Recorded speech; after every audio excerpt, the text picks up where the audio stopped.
Hi friends, स्वागत है आपका फिर से ऑनलाइन चैनल में पैराडॉक्स बीएससीबी के इस यूट्यूब चैनल में।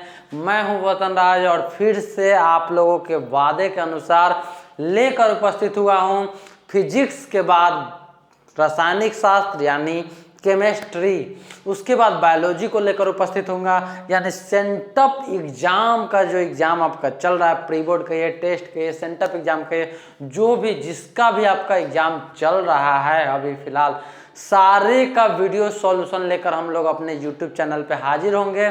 जो एग्जाम जैसे ही खत्म होगा उसके कुछ घंटों के बाद सॉल्यूशन करने के बाद आप तक प्राप्त हो जाएगा। तो मेरे यूट्यूब चैनल पे जब तक एग्जाम चल रहा है बने रहिए और देखते रहिए मेरा यूट्यूब चैनल पे वीडियो सॉल्यूशन। प्रत्येक सब्जेक्ट का अलग अलग भी फैकल्टी हो सकते हैं, जो हमारे फैकल्टी फ्री होंगे वो आपको आकर सॉल्यूशन करवाएंगे।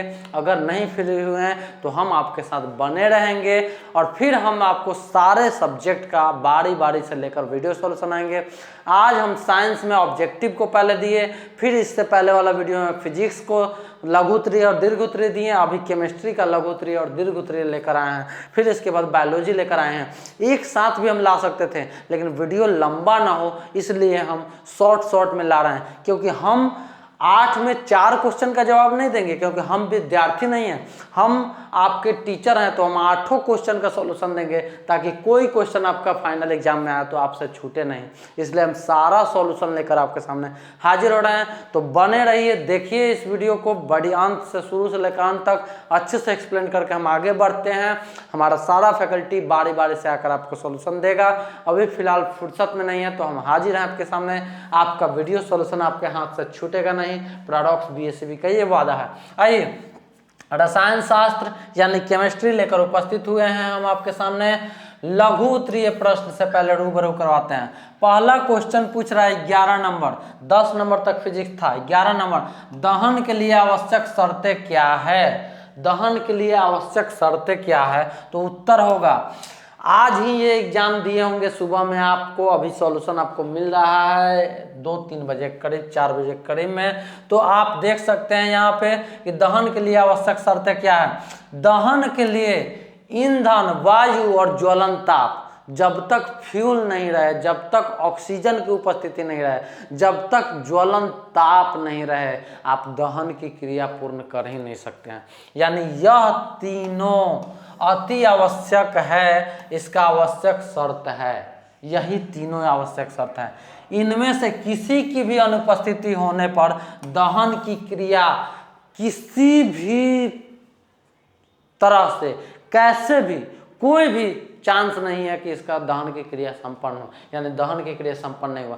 माइंड में एकदम सेट कर लीजिए कि दहन की क्रिया फ्यूल यानी ईंधन, ऑक्सीजन यानी वायु और ज्वलन ताप, ये 3 की उपस्थिति में ही होता है। अगर इनमें से किसी का भी उपस्थिति नहीं रहा तो दहन की क्रिया कभी पॉसिबल नहीं है।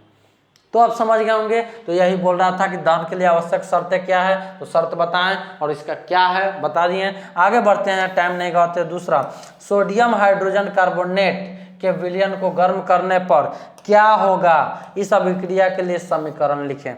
यानी सोडियम हाइड्रोजन कार्बोनेट को जब गर्म, सोडियम हाइड्रोजन कार्बोनेट होता क्या है? Sodium hydrogen HCO3 carbonate, sodium hydrogen carbonate, आराम से पढ़ने का चीज है, सोडियम हाइड्रोजन। तो अब देखिए आंसर क्या होगा। सोडियम हाइड्रोजन, यहाँ आंसर छूट गया है, आंसर लिखना। आंसर देखिए, सोडियम हाइड्रोजन कार्बोनेट के विलयन को गर्म करेंगे तो सोडियम कार्बोनेट तथा कार्बन डाइऑक्साइड एवं जल प्राप्त होगा। यानी गर्म जैसे ही, टेम्परेचर जैसे ही देंगे, sodium hydrogen carbonate sodium carbonate में टूट जाएगा, हाइड्रोजन डाइऑक्साइड में टूट जाएगा यानी जल में टूट जाएगा, और कार्बन डाइऑक्साइड में टूट जाएगा। अब समीकरण को लिखिए। समीकरण को लिखने के लिए भी बोला है, हम आपको समीकरण दिखाते हैं। आगे बढ़ के देखिए, यहाँ पे आइएगा, समीकरण देखिए क्या लिखा हुआ है। NaHCO3 को जब हम तोड़ेंगे यानी टेम्परेचर देंगे, तो ऐसे भी टेम्परेचर का सिंबल होता है, टेम्परेचर देंगे तो सोडियम कार्बोनेट, कार्बन डाइऑक्साइड और जल, ये तीनों प्राप्त होगा। ये समीकरण द्वारा दिखा दिए। इतना इजी क्वेश्चन, बहुत ही आसान क्वेश्चन पूछा है आपके सामने। तीसरा क्वेश्चन 13 नंबर, अम्ल का जलीय विलयन क्यों विद्युत का चालन करता है? अम्ल को का जलीय विलयन विद्युत का चालन क्यों करता है?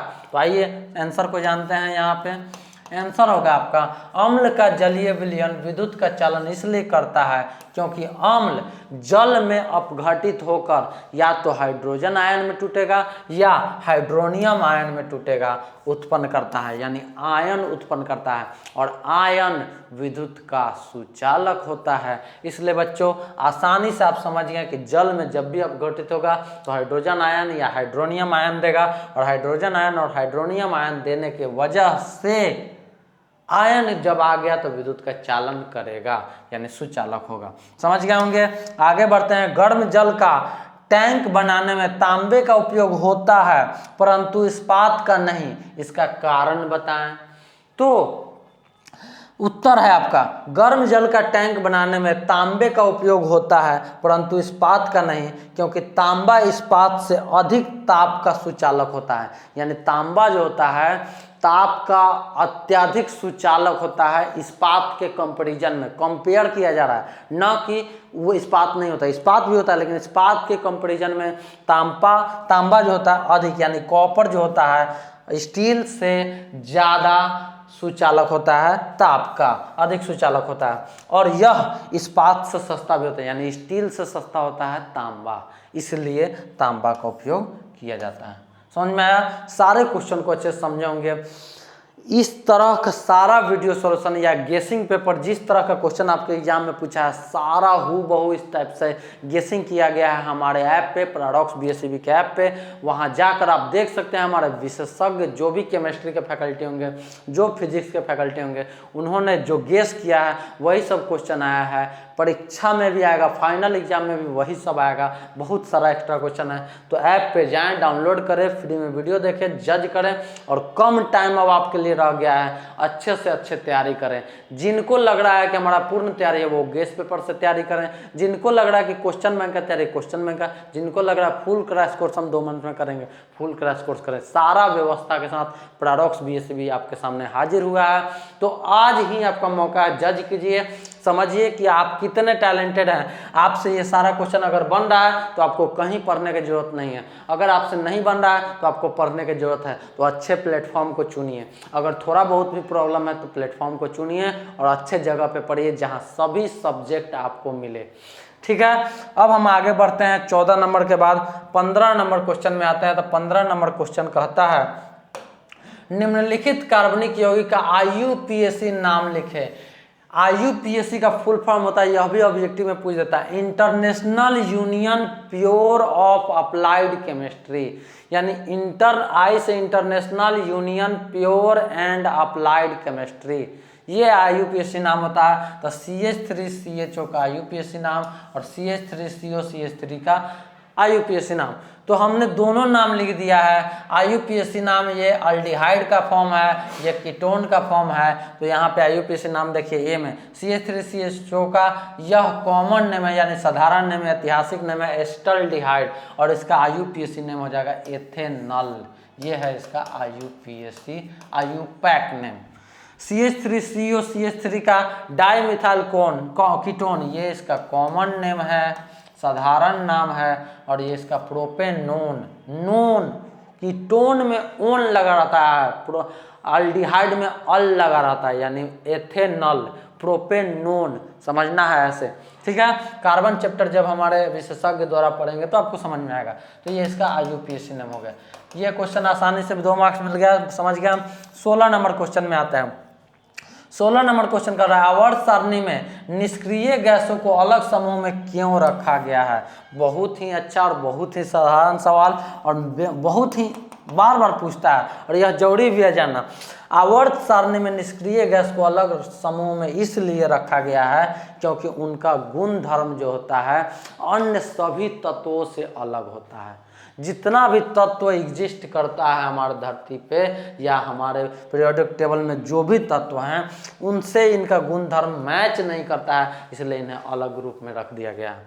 तो उनका गुणधर्म क्या होता है, तत्वों से समान नहीं होता है, इसलिए अलग रखा है, तथा ये अन्य तत्वों से अभिक्रिया नहीं करता, यानी किसी भी तत्व से यह अभिक्रिया नहीं करते हैं। यहाँ पे छूट गया है, अन्य किसी भी तत्वों से अभिक्रिया नहीं करते, यानी निष्क्रिय गैस अभिक्रिया नहीं करते हैं जल्द से जल्द किसी भी तत्व से। फिर उसके बाद इसे शून्य ग्रुप में भी रखा गया, इसलिए इसे शून्य भी कहा जाता है, शून्य ग्रुप से के भी नाम से जाना जाता है, शून्य ग्रुप में रखा गया है।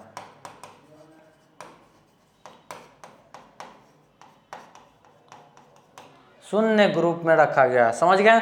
तो स्पष्ट हो गया कि निष्क्रिय गैस क्या होता है कि इसका गुण धर्म किसी भी तत्व से नहीं मिलता है, इसलिए इसको अलग रखना जरूरी है, तथा यह किसी भी तत्व से अभिक्रिया करता ही नहीं, इसलिए इसको शून्य ग्रुप के नाम दर्जा दिया गया। अभिक्रिया ही नहीं करेगा, इसे शून्य है, न्यूट्रल है, इसलिए शून्य ग्रुप का भी नाम दिया गया, इसीलिए इसे अलग रखा गया। समझ गए होंगे, आई होप बेहतर ढंग से हम समझाए होंगे और आप समझे होंगे। कम टाइम में बेहतर ढंग से समझाने का प्रयास हम कर रहे हैं, क्योंकि ज़्यादा लंबा वीडियो इरिटेशन महसूस होता है, इसलिए हम ज़्यादा लंबा वीडियो नहीं लेके आए हैं। और बेहतर ढंग से समझना हम बार बार करें, मेरे ऐप को विजिट करें पैराडॉक्स DSP और वहाँ जाके देखें। आगे देखते हैं 17 नंबर क्वेश्चन, भूमिगत जल के किन्हीं 2 स्तंभों का उल्लेख करें। भूमिगत जल के किन्हीं 2 स्तंभों का उल्लेख इस प्रकार है, क्या है हम दिखाते हैं। पहला है आपका झरना, झरना भूमिगत स्तंभ है। उसके बाद कुआं खोदकर, यह भी भूमिगत स्तंभ है जल के लिए। तो झरना क्या है, जल तालिका सामान्यतः भूपृष्ठ की स्थलाकृत के अनुसार होती है, यानी भूमिगत जल के विधि सतही जल की तुलना में, सतही होगा यहाँ पे, जल की तुलना में काफ़ी धीमी होती है।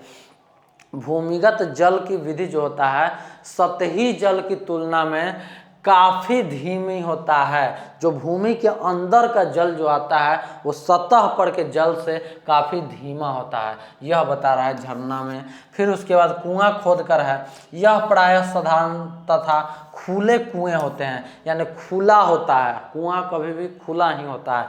जिन्हें जमीन पे, आप अपने आसपास भी इसको देख रहे होंगे, रियल लाइफ एग्जाम्पल्स है, जिन्हें जमीन में खोदकर या भूमिगत जल को धारण करने वाले स्तर से पानी निकालकर उनको पानी से सिंचाई हेतु किया जाता है।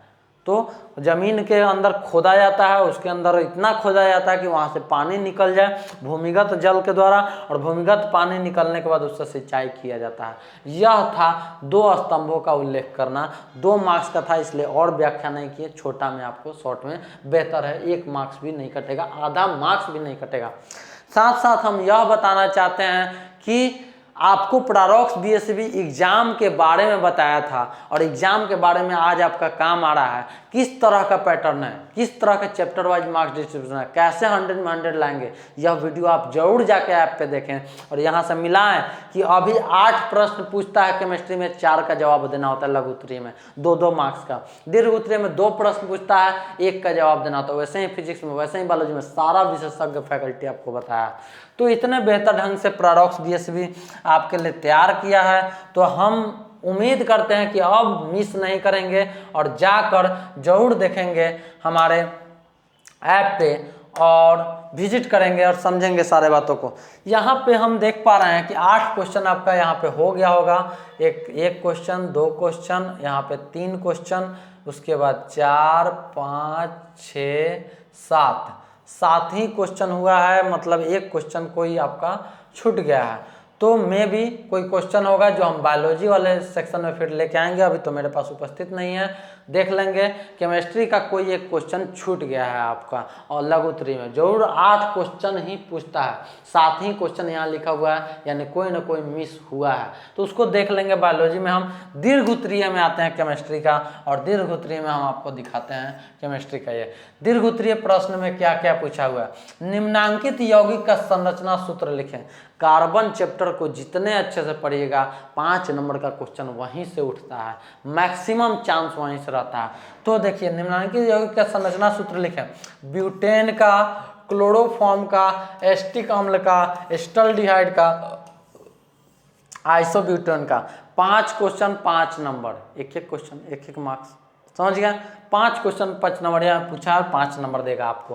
तो संरचना सूत्र लिखना है, यानी संरचना भी लिखना है, उसका सूत्र भी लिखना है। तो आइए, ब्यूटेन का संरचना सूत्र क्या हो गया, C4H10, और संरचना क्या हो गया, देखिए CH3 CH2 CH2 CH3, यानी 4 कार्बन और 10 H अरेंज हो गया, इसको संरचना बोलेंगे, स्ट्रक्चर बोलेंगे, और ये सूत्र हो गया संरचना सूत्र। क्लोरोफॉर्म का CH-Cl3 संरचना सूत्र क्या होगा, देखिए यहाँ पे स्पष्ट दिखा रहे हैं हम क्लोरोफॉर्म का कैसे बनाना है। तो देखिए क्लोरोफॉर्म CH-Cl3 यानी कार्बन 1 और हाइड्रोजन 1 और क्लोरीन 3, यानी क्लोरीन का भी सिंगल बॉन्ड बनाता है, हाइड्रोजन भी सिंगल बॉन्ड बनाता है, कार्बन के पास 4 बॉन्ड उपस्थित होता है, तो सब एक एक बॉन्ड ले लेगा, यही इसका संरचना सूत्र हो गया। देख पा रहे हैं आप क्लियर ढंग से।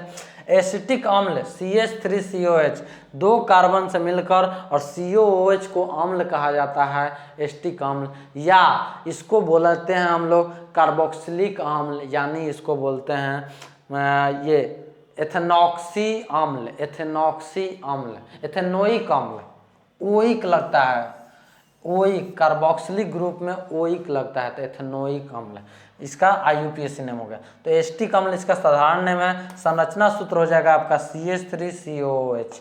देख रहे हैं, देख पा रहे हैं, C double bond O single bond O OH CH3, ये आपका फुलफिल हो गया। यहाँ से मिला सकते हैं, जितना हाइड्रोजन उतना हाइड्रोजन, जितना ऑक्सीजन जितना कार्बन उतना कार्बन, यही इसका संरचना सूत्र है।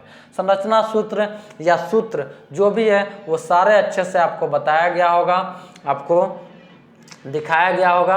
अब आपको दिखाते हैं, आपको यहाँ पे सारे आंसर सही से नहीं दिया गया है। एक और फॉर्मूला आपका है आइसोब्यूटेन का, जो हम आपको बता देते हैं, और दीर्घ उत्तरीय का दूसरा क्वेश्चन सही ढंग से अरेंज नहीं किए हैं, जिनको अरेंज करने के लिए दिया गया था, इसलिए आपको बायोलॉजी वाले में वो दोनों क्वेश्चन लेकर हम उपस्थित होंगे। आइसोब्यूटेन यानी ब्यूटेन का ही पार्ट है, इसलिए इसका भी फॉर्मूला C4H10 होता है। यहाँ पे हम दिखा दे रहे हैं, C4H10 होता है, कार्बन 4 तो 3 ऐसे, आइसो यानी कार्बन के मत्थे पे एक कार्बन लटका होगा उसको आइसो कहते हैं, या कार्बन के नीचे एक कार्बन लटका होगा उसको आइसो कहते हैं। तो आइसो हो गया। अब हाइड्रोजन अरेंज कर दीजिए, हाइड्रोजन जितना बॉन्ड खाली उतना हाइड्रोजन, जितना बॉन्ड खाली उतना हाइड्रोजन, कार्बन के पास 4 बॉन्ड तो 3 एक बॉन्ड बना है, 3 को खाली है, 3 को भर दीजिए, देखिए C4H10 हो गया और आइसे स्ट्रक्चर हो गया। अब ये देखिए डिफरेंट है कि नहीं, किससे डिफरेंट, ब्यूटेन से, ब्यूटेन से डिफरेंट है। देखिए ब्यूटेन में चारों कार्बन एक साथ लगा है, इसमें एक कार्बन मत्था पे लटका हुआ है, तो इसको आइसो कहते हैं। समझ में आया? तो ये क्वेश्चन तो बना गया। नेक्स्ट क्वेश्चन आपका है ये, जिसका क्वेश्चन ही नहीं लिखा गया है, सॉल्यूशन भी थोड़ा बहुत ही लिखा गया है। इस क्वेश्चन को हम लाते हैं नेक्स्ट वीडियो में और सॉल्यूशन भी लाते हैं। तो आज के लिए इस वीडियो में केमिस्ट्री के लिए इतना ही। केमिस्ट्री का आपका 2 क्वेश्चन बाकी है, जो प्रिंट सही से नहीं हो पाया या लिख नहीं पाए वो लोग, क्या हुआ है उसको देख लेते हैं, और बायोलॉजी के साथ उन दोनों केमिस्ट्री को लेकर उपस्थित होंगे। सारे सॉल्यूशन को आप देख पा रहे होंगे। आई होप कि आपको मज़ा आ रहा होगा प्रारोक्स BSB के इस यूट्यूब चैनल पे। ऐसे ही बने रहे, लाइक कीजिए, सब्सक्राइब कीजिए, मनोबल को बढ़ाइए, ताकि हम आगे 12th का हो, 10th का हो, जो भी इंफॉर्मेशन हो, जो भी वीडियो सॉल्यूशन हो, जो भी एग्जाम हो, सारे चीज़ का सॉल्यूशन लेकर आपके सामने उपस्थित रहें। प्लेटफॉर्म को आगे बढ़ाइए और ऐप तक विजिट करके हमारे विशेषज्ञ द्वारा पढ़िए। मिलते हैं नेक्स्ट वीडियो में, तब तक के लिए okay bye bye, see you again.